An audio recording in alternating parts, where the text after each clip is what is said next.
This is WWE superstar Drew McIntyre, and you're listening to the WWE Podcast. The champ is the one that everybody wants, me. It's going to WrestleMania. Claymore! Austin 316 says I just whipped your ass. This is my iron. You're going to acknowledge me. Good morning, good afternoon, good evening, hello, whatever time it is with you and wherever you are. Thank you for downloading this SmackDown review as part of the WWE podcast. As always, it's an absolute pleasure to have you listening along with me once again, and thank you so much for everyone who's been interacting with me this week via Twitter. For anyone who hasn't done so yet, please come follow me. We can have some week time wrestling chat and banter. I am at Amanda SD Pod. That's at Amanda SD Pod. Now, guys, I think I have to address the elephant in the room. My mum brought me up to not talk about politics or religion, but I saw some clips from your guys in the US presidential debate this week. And I don't know if anyone other than UK listeners would have seen a programme called The Thick of It. But if you haven't seen it, do try and see it. I don't know if you can get like BBC iPlayer, wherever abouts you are in the world, but it's definitely worth seeing because it's the only thing I've ever seen in fiction or reality that was anything like some of the clips I've seen. I thought at first it had been AI'd or something. Like eating cats and dogs. What? I just, I won't say any more, but wow, I thought UK politics was crazy. Apparently not that crazy. Anyway, so back to while we're all here, wrestling. What did you guys think of Raw as a first thing this week? Some pretty big news, and I think we can all say thank goodness at long last. Looks like Raw is moving to 2 hours. I think at the moment we don't know whether it's a trial or whether it's the forever format, but I think we'll all be fairly pleased to see it move to 2 hours. Also, what did you guys think of Bret the Hitman Hart? He isn't looking that good, is he? I thought he looked obviously old. I mean, he is old, Time waits for no man, but he kind of looked a bit shaky and a bit not great, so hopefully he's well. I thought the pop for Natalya in her own home country was a bit underwhelming, and sad for her because whatever you think of Natty, she is the workhorse of the division, and she's probably eaten more pins than any other woman ever on the roster. Hell in a Cell for the payoff to the Drew Punk feud. That's great. Can't wait. Really looking forward to that. And what about that amazing 8-person mixed tag match? I mean, oh my God. That's one of the greatest matches I think I've ever seen on one of the normal TV shows outside of a PLE. It was awesome. Absolutely loved it. So let's get to it. Our own main event of the podcast, which is the review of what was the season premiere of SmackDown, which aired on September 13th from Seattle. Another place I've been. Very cool city, very hilly, and I think the home to the first ever Starbucks, although that might not be true. The first thing I have to say about tonight's show is I love the new logo. Very cool. I had seen a bit of a teaser, a bit of a spoiler for that new logo from somebody, I can't remember who to credit, but on Twitter, but absolutely love it. Really good look for the show. We start off, obviously, with Cole welcoming us to the season premiere exclusively on the USA Network. And then we get the whole big intro for Triple H, and he gets a massive pop, probably one of the biggest pops of the night, probably second only to Roman. It's really like the Messiah is coming home, like the fans absolutely love him, and quite right to. He's transformed the product, in my humble opinion, since taking over. He starts off in the ring, reminiscing back to the first ever episode of SmackDown where he went one-on-one with The Rock. And he says there's no better place to be than Seattle, Washington. And he kicks things off with some pretty epic pyro. So obviously, absolutely smashed the budget on the first week with some great pyro. And we have the first up match of the night is the Solo versus Cody championship match in the steel cage. Before the match, we get a reminder of their various encounters over the last few weeks between Cody and the Bloodline, and inevitably a bit of Randy and KO in there as well. And as always, once WWE put it all together in a video package, it looks even better than it was. And it was good anyway first time round, but once they put it in a video package, absolutely brilliant. We also get several reminders of Roman's return and the role that he's played in the whole thing too. So that might be telling later, I think. We definitely know we're getting a Roman return tonight. WWE have said as much. So was there going to be any surprises? Rock, maybe, I've heard, maybe he would put in an appearance. We'll see as we go along. So Solo makes his entrance first, and importantly, he's all alone. And Cole reminds us that Solo has pinned Cody before, and that he also may have won SummerSlam if it hadn't been for Roman. I guess we'll never know that. Cody makes his entrance to a great reaction as always, and he looks like he means business tonight. He's not gurning or smiling or kissing any babies or anything like that. He's all business. Cole reminds us of the reason this championship match is in a steel cage, and that's largely down, but not exclusively, down to the shenanigans of the Bloodline. Alicia Taylor gives them both the big in-ring introduction, which, for me, in my opinion, always helps with the big fight feel when they're in the ring, when the announcer's in the ring with the competitors. So the bell rings and we're off. Absolutely loving the new graphics to go with the new logo, which appears on the screen. Really, again, good look, great production. We get a quick start from Cody, getting off a couple of punches, and Solo quickly fights back with some of his massive elbows in the corner. Momentum shifts back to Cody, who starts throwing Solo face first into the cage. And then Cody gets launched over Solo's back and hits the cage really hard. Looks a bit messy. Solo quickly follows up with his running arse to the face move. I don't know what the official term is, but it will forever be known to me as arse to the face against the cage. Solo has Cody caught upside down on the top rope in the corner and delivers a flying headbutt.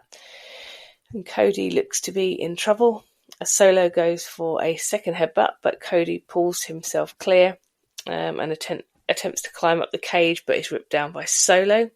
It looks like Cody's head is busted open. Commentary team tell us that's probably from the headbutt, but later on, I think it's quite obvious that was a blood capsule because that just completely disappears. He's thrown back into the cage from the top, and Cody starts to fight back, but again, Solo overcomes him and tries to pound on Cody's head to make his head wound even worse. The crowd are not enjoying this at all. Solo being on top. Cody rallies, looks to rally and goes for a disaster kick, but he's caught by Solo, and again he's thrown into the cage. So far this match is brutal, and Solo is looking particularly lethal tonight. Solo goes for a slam, but Cody grabs onto the cage and pulls off a Cody cutter from not the top of the cage, but definitely higher than halfway up the cage.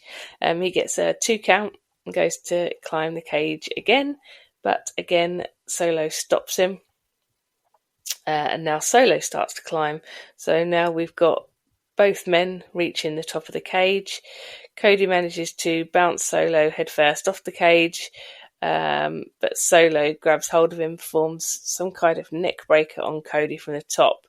It actually looked pretty nasty, especially in the slow-mo. And Solo goes for the cover, for 2. The cage door is open and Solo is looking to escape.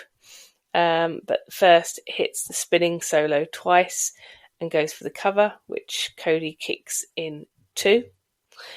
Solo then goes for the spike, but he spent far too long chopsing off, and Cody counters with a disaster kick, followed by a Cody cutter into the pin for another close 2 count. Again, Cody tries to rally, but Solo has him in the corner and then hits a Samoan drop. Solo then goes off the top with a flying splash for another 2 count. And again, Solo smashing Cody in the corner. And Cody tries a quick slip out the door, but gets caught. Cody hits the crossroads on the counter, but Solo again kicks out in 2. Cody again makes to escape over the top again. And I have to say here, I completely agree with Matt. I'm not sure really that escaping from a cage is anything that chivalrous or brave for a face. It just doesn't seem the right way to end the match. So Cody makes to escape, but instead of going from over the top and getting out, he goes from the very top of the cage for a crossbody and a cover again for a very close 2 count. Again, Cody makes for the door, but Solo slams it in his face. And Solo goes for the spike, but Cody counters with crossroads and a cover for the 3 count, meaning Cody retains and is still our champion. I really enjoyed this match. I did. I think it was an awesome match. And as you'd expect with the amazing storytelling that we are getting from WWE at the moment, there were times where you were thinking, gosh, maybe Cody could lose. And maybe that is the big thing that's going to be on this premiere episode of SmackDown, which I like. I like not being sure what's going to happen. Both guys 100% put everything on the line here, and I thought this was a great way to kick off what's supposed to be a new era of SmackDown. And as far as the match went, the cage did its job, and we got no shenanigans. So I guess my questions are, is at the end of Cody and Solo one-on-one, is there more? Well, I think we've now seen the episode. We know the answer to that. We do now anyway. As we're watching a replay, the Bloodline appear at ringside, and they pile in, as expected. Cole is asking, who on earth can help Cody? I wonder. Just as Jacob Fatu is about to do something insane from the top of the cage, we get Roman's new music, and he comes out to an absolutely wild reception. I noticed that he's let his beard go grey, and he looks absolutely nails. I think he's actually lost a bit of bulk. He seems to have slimmed down a bit, let his beard go grey, and I think he looks absolutely wicked at the moment. He comes out very slowly, and the Bloodline seem completely frozen. Gets into the cage, slams the door dramatically behind him, and starts smashing up the Bloodline really hard. It's great to see them getting some. But Solo from behind on Roman. But then Solo gets wiped out with a Superman punch. Crowd are losing their minds, absolutely loving it. And Fatu saves Solo from the spear. Fatu and Reigns stare down, and it looks like it's about to be on. But as it's just about to kick off, Solo drags Jacob Fatu out of the door, and Roman is attacked by Tama Tonga and Tonga Loa. And at that point, Cody steps in to help Roman. We then get a bit of a tense stare down at the end between Cody and Roman. So at this point, we're thinking, where's this going? Are we going to get a rematch between Roman and Cody? what's going to happen. I liked all of this. The match, the afters, Roman, Cody. I liked it all. So great to see Roman back and as such a massive babyface. Great match. Brilliant aftermatch. Just bloody brilliant. Loved it. Absolutely brilliant.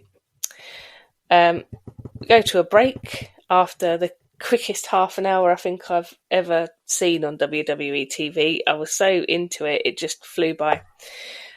So back from the break, and we go backstage to Kathy Kelly, who has Nick Aldis, or as we know him, everybody, all together now, Oblivion the Gladiator. She asks how he will deal with these events. He says that Solo has reached out with a deal. He says no one can refuse, and that's him and Jacob Fatu, but no further details. He assures us that this night is a long way from being over.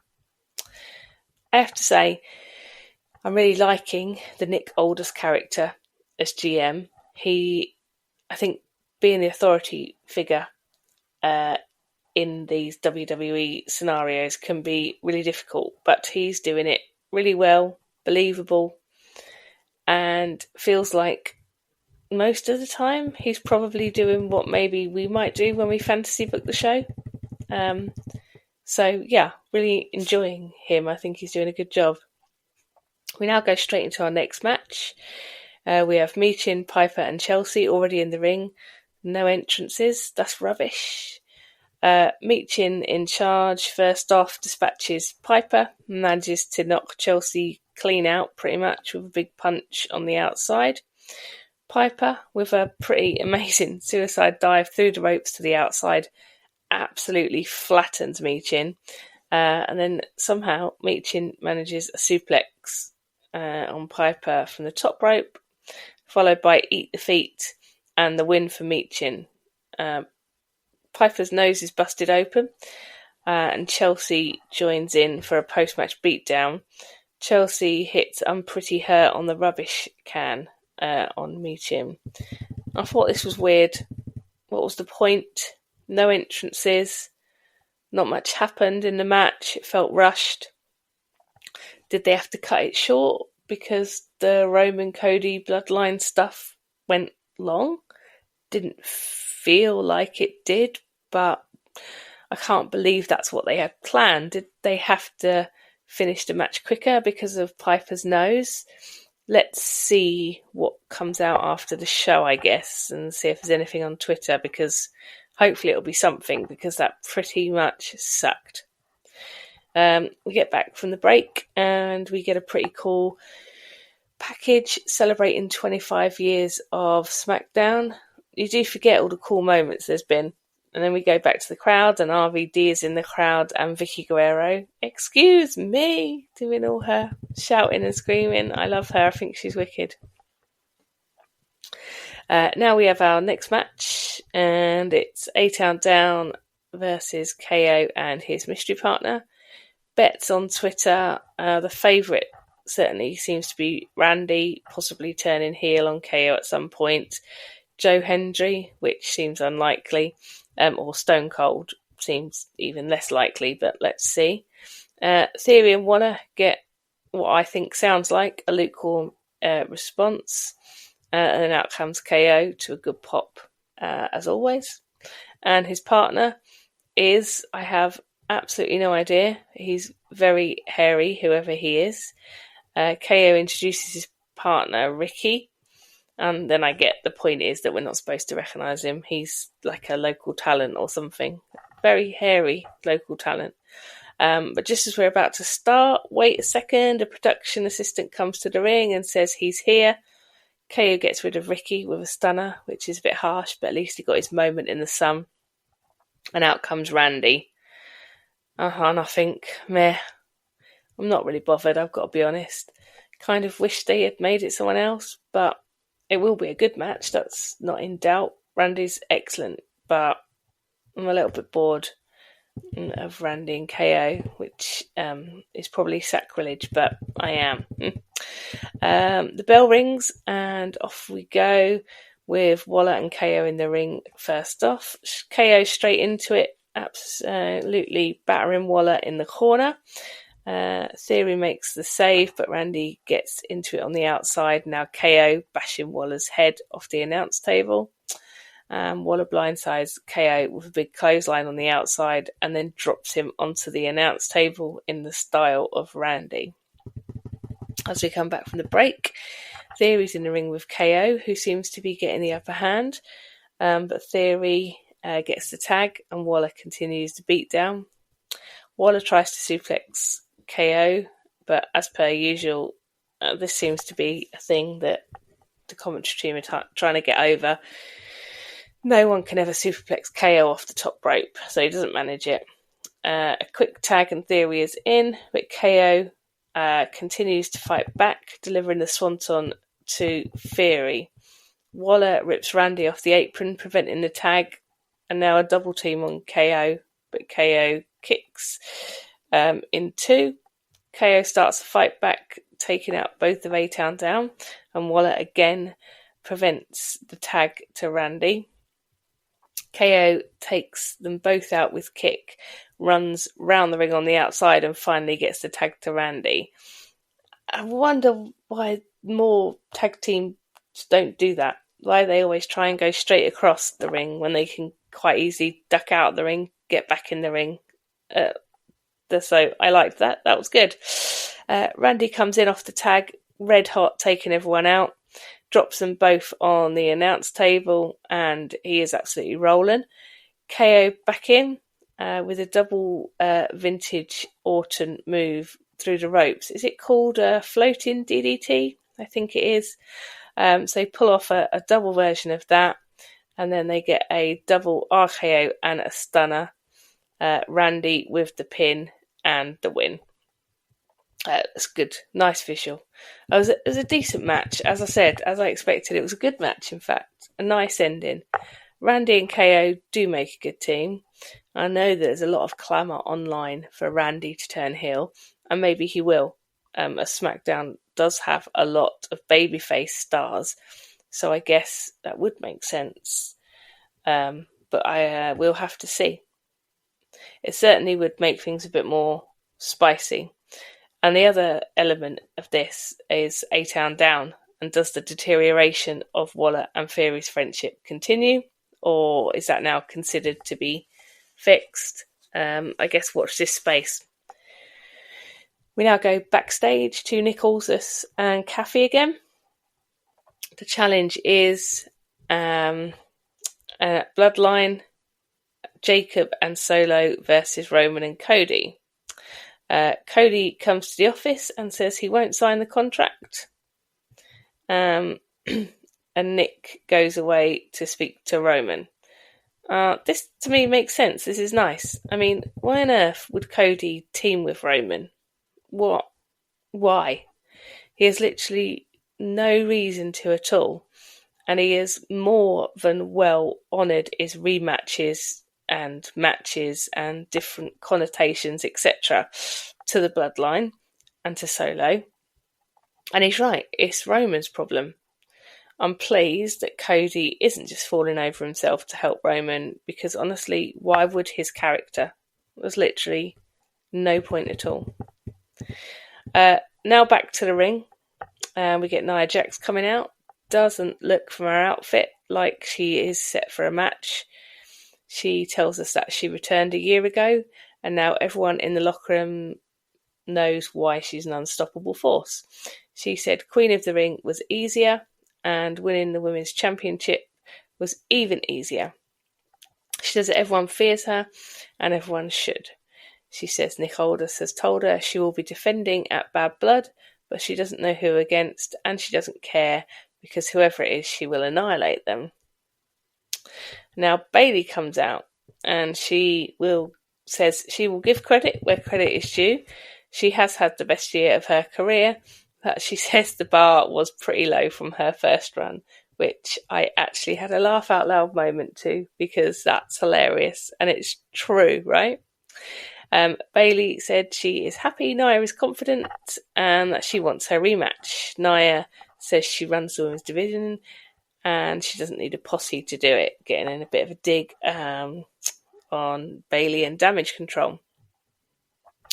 Now we get Tiffany coming down to the ring. She tells Bayley that she is pathetic and she is jealous of her because she has the Money in the Bank briefcase.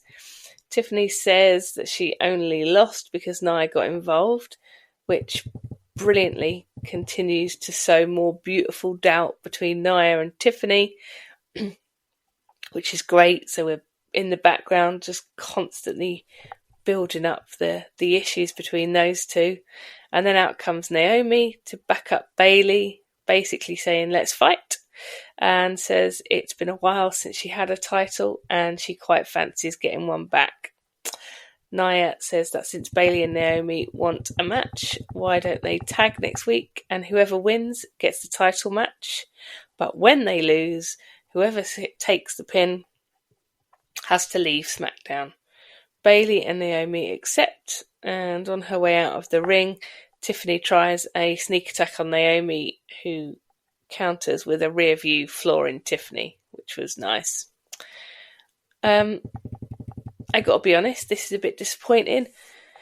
I had hoped that someone fresh would challenge. With Tiffany in the picture, there is always the Money in the Bank angle to help make things interesting. If Nia and Tiffany lose, does Tiffany have to leave SmackDown? If so, is that an angle? Would she go to Raw and use the Money in the Bank briefcase there? I'm not super excited about this. As I said, I was really hoping to get some new blood in. But the leaving SmackDown angle and the Money in the Bank angle does make it a bit more interesting. So I guess let's see where it goes.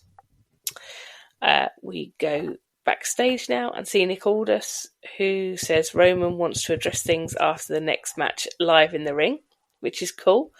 Finally and at last, we're going to hear from Roman, which, unless I've missed it, I think is the first time we've actually heard from him on the show in the ring properly. So that will be cool.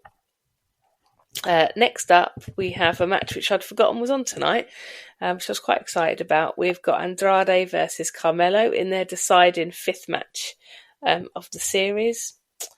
No barbershops in sight this week. And as we come back from the break, we get both entrances and Carmelo attacks Andrade before the bell. And Cole tells us quickly how this match has become very personal.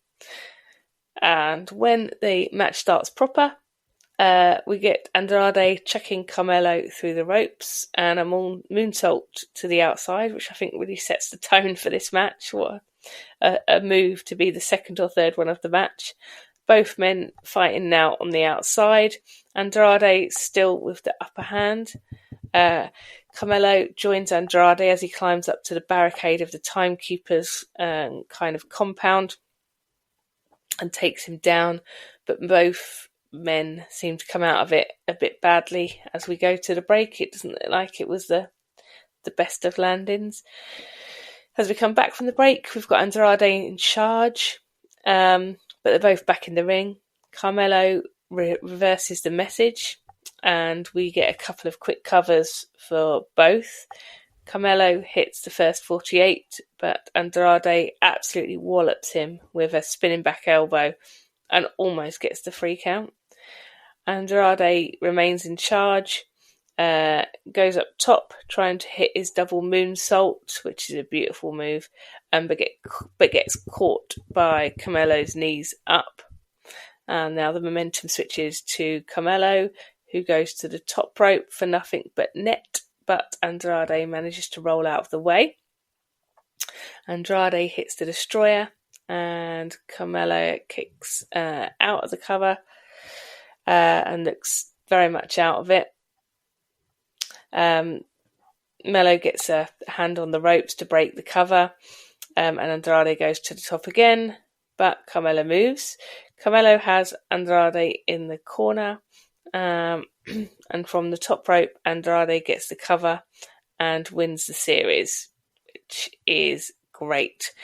Now out comes LA Knight. He congratulates Andrade and says that he is the next contestant for the US Championship, which is great. And that match will be next week.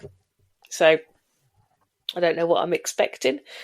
Really enjoyed getting to know Andrade more, especially Andrade, but also Carmelo. I wasn't a massive fan. I didn't really know him very well when this series started, but this has been a great way to get to know both of them. And I am looking forward to the match between LA Knight and Andrade next week. I think it'll be a good match. I don't think we'll get LA Knight dropping the title just yet. I think we maybe get some shenanigans from Carmelo, and then maybe we go into a triple threat, but let's see. So after that, we go backstage to Byron, who has Jade and Bianca. Now, listen to Matt's Raw review this week, as I do every week. It's excellent. And I have to agree with him 100%. This Jade and Bianca thing is just dull. They need to come up with something better with these ladies. They are so talented individually. And I know that Jade potentially needed to pair with somebody like Bianca to work on her ring work and etc., build confidence, whatever they needed to do with her. But geez, come on, they've got to do something. This is just, they're saying the same things week after week. It's just so boring. Nia and Tiffany show up and say congratulations on the tag team titles. Nia reminds them that SmackDown is her kingdom. I'm not really completely sure what that interaction was about. Maybe they're teasing a possible tag team feud with Nia and Tiffany versus Jade and Bianca. I'm not sure how that would work and what the point would be, because I think the long game potentially might be Tiffany turning on Nia with the Money in the Bank contract, so I'm not sure. I don't know, but not great. Back to the action, and out comes Roman. Thankfully, this time round his entrance seems a bit quicker. Nick Aldis is also in the ring. I'm sure he's waiting to hear what Roman's about to say, like we all are.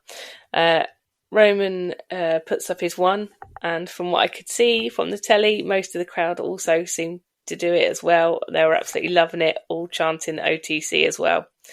Nick kicks off by saying he knows it's been a chaotic night, but before he can get too far into saying anything in particular, Roman cuts him off, holding out his hand for the mic. Nick hands him the contract at first, but then he gets the mic. He says he doesn't want to confuse people. Things change, but not him. He doesn't need Nick or a contract or a partner, and he definitely doesn't need Cody. He says whether he has his family's Ulafala or not, he is still the tribal chief, the only one and the best one. This is his ring, his show, his WWE. Cody then comes out really slowly, like snail slow, really selling his injuries. Personally, I know I wanted to hear more off Roman.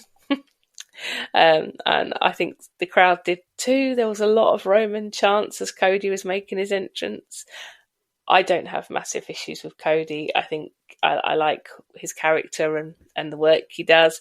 But actually, on this occasion, I really didn't want to see Cody. I wanted to hear more of Roman. Anyway, Cody's obviously taken issue with the "Your Ring, Your WWE" thing. He says it was, but it hasn't been since WrestleMania. They both throw down their mics, and it looks like they're going to get into it. And then Bloomin' Solo comes back out with Jacob Fatu. And as they are having a long stare down from behind, the Tongans, Tamatonga and Tonga Loa, attack Roman and Cody. But Roman and Cody fight back and flatten them. Roman picks up the contracts and signs it. And we have a bit of a tense moment. And then Cody signs it as well. So it looks like we're on for bad blood. No, I do not get this. I do not get this. I get this even less than I got KO and Cody. I don't get it. Why would Cody team with Roman after everything that happened, the whole story, the yada yada yada, blah blah blah? Why? It doesn't make any sense. I don't get it. I mean, sometimes friends close and your enemies closer. Is it that saying? I don't know. It'll be a good match. It will be a good match, but I'm not sure. I'm not in yet, but let's see how the build goes. So what did you guys think of the show tonight? I thought it was decent, edging towards good. I think I maybe had slightly higher expectations for a season premiere. Obviously, it was great to have Roman there, and it was really wrestling heavy, which seems like a real stupid thing to say because it's a wrestling show, but sometimes we don't get a lot of actual wrestling. We get a lot of more chatter. But there was tons of wrestling tonight, which was great. The cage match for me was the highlight, and as I said, great to hear from Roman, finally. Short and sweet as it was. Bit concerned with the women's division. We seem to be on Groundhog Day with most of the talent, and they do seem to just be in a washing machine, a constant cycle of, pick somebody, do something, and then rinse and repeat. Which is a bit disappointing because I feel like we had made a lot of really good headway with the women's division. So let's hope it's just a blip. Also, where's Charlotte? How's her recovery going? I thought she would have been back by now. If anyone has any intel on that, please reach out on Twitter. Because I think Charlotte coming back would make a massive difference. So guys, that just about does it for this week's show. Once again, and as always, thank you for having me in your ears. Thank you for your interactions this week on Twitter. Please reach out. Let me know what you thought of SmackDown, what you think of the women's division as it is, what you think of the Cody Roman situation. I would love to know your opinions and what you guys think. I really appreciate that. So, all that remains for me to say is that it is the North London Derby on Sunday. Please God, don't let Spurs get battered and embarrassed by Arsenal. Let's see how that goes.